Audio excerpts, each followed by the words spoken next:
नमस्कार भल खबर को आपण मानक स्वागत। आज खबर नमस्कार दर्शक बंधु भल खबर यूट्यूब चैनल को स्वागत।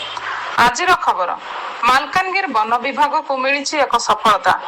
बेआईन कईच चालाण बेले वन विभाग चढ़ाऊ करी 329 कईच जबत सह 3 जन को गिरफ करिछि।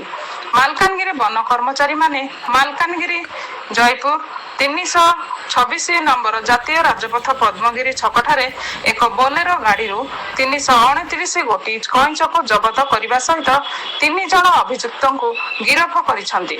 पड़ोशी राज्य आंध्र प्रदेश एक बोलेरो गाड़ी रे कईच भर्ती करा जाई मालकानगिरी जिला को आसुथिबा बेले विशेष सूत्ररु सूचना पाई वन कर्मचारी माने पद्मगिरी छक निकट रे जगी रहिथिले। गाड़ी को जांच करबे समय रे बहु परिमाण रे कईच रहिथिबा देखिया को मिलिथिला। परे गाड़ी एवं कईच को जब्त करा जाई मालकानगिरी रेंज ऑफिस को निया जाई गाड़ी चालक को जेरा करा जाइथिला। कईच गुडी को गणति करा जिबा बेले 303 गोटी कईच मुक्त होइथिला। अर्थात मोट 329 गोटी कईच मिलिथिबा बेले 3 जन अभियुक्त को गिरफ करा जाइछि।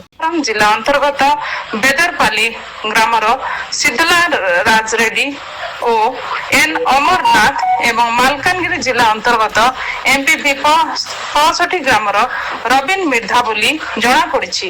ए संपर्क अधिक तदंत जारी रहिछि बोली मालकानगिरी वन विभाग रेंजर रमेश राउत सूचना दैछन्ति।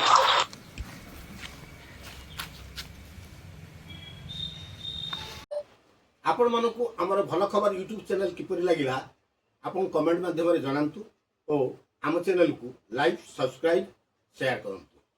धन्यवाद। नमस्कार।